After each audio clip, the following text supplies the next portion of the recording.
If you're looking for some ideas or some motivation for meal prep, trust me, you're in the right spot. If I can do it, you can do it.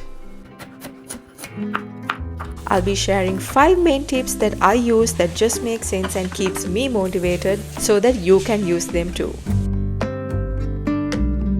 Hey, I'm Mino and we are trying to switch things up a little bit in our household. Our main goals behind this was actually a few different things. To save time on cooking and cleaning, to eat well and healthy meals, have a variety of different meals within the week, and of course save out on money from eating out. So with those main goals in mind, one of the other things that I really don't like is the aftermath of cooking, which is cleaning. So to remedy this, I thought I'll get into meal prep and prepare a few different things for me to survive a week. And in today's video, I'll be doing lunch and dinner with a mix of different things like salads, a protein, some veggies and things like that. So I hope you enjoy and gather some motivation from this video as well. Let's go.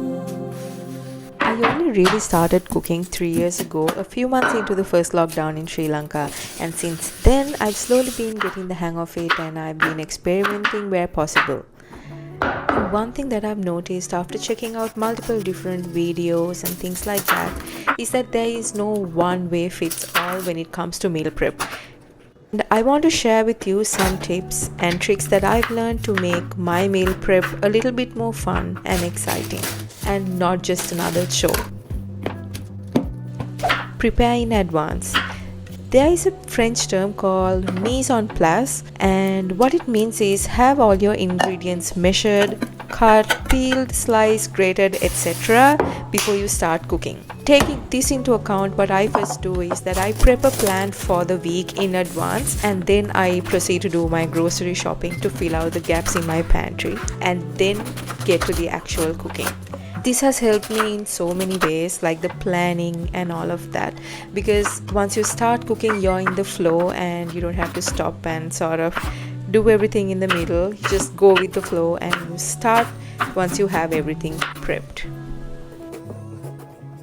Tupperware. So one thing that I've learned from all the research and over the few years that I've done it is that you don't necessarily have to have Tupperware for each day of the week or each meal that you're preparing for, things like that. Sometimes I have bigger Tupperware for one item that I prepare, or I have smaller Tupperware to sort of break it down for a few days, things like that. And this may or may not work for your family. So figure out what works best for you, your fridge space, your diet, your budget, things like that. But I do definitely recommend you invest in some proper Tupperware, varying sizes, varying shapes and jars and bottles and things like that. And this could be very helpful in your meal prep. Having additional raw food prepared in the fridge. In addition to the meal that have been prepped for the week, it's always advisable to have some additional veggies like carrots, lettuce, onions, garlic, things like that chopped up in the fridge, because it's easier to whip something up midweek if there's a need for it, and this can save you tons of time and a lot less preparation if you ever need to whip up a meal during the week in addition to what you already have.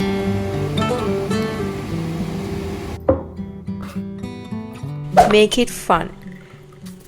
I try not to think of meal prepping as a chore, and for me to do this, one of the main things that I do is that I try to listen to my favorite playlists, or I listen to a podcast during this process so that I can dance around, sing along, things like that. And I also try to mix things up in the kitchen without cooking the same thing over and over again, and this has been quite a big deal. Another thing is that I don't always cook by myself. Like G and I, we get together and cook on different days so that it doesn't get repetitive and boring.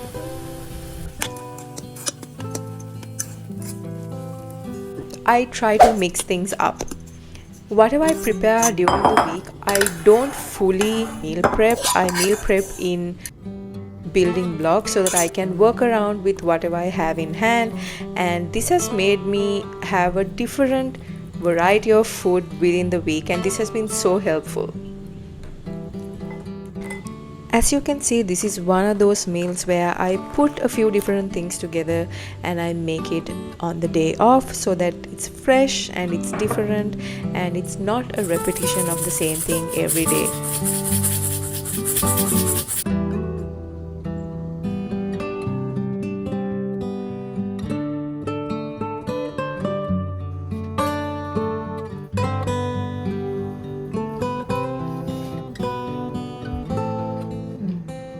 So good.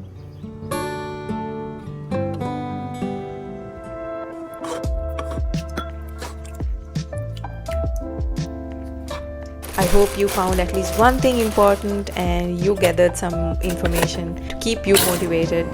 Do let me know if you have any tips or tricks that I could incorporate in my meal prep, or if there is something that you think I could do differently that would help me. Do leave them in the comments. I would love to hear from you. Well, those are the 5 main tips that have kept me going and kept me motivated in this whole meal prep journey. And with that, thank you so much for watching today's video. I'll see you with another video. Stay safe and take care.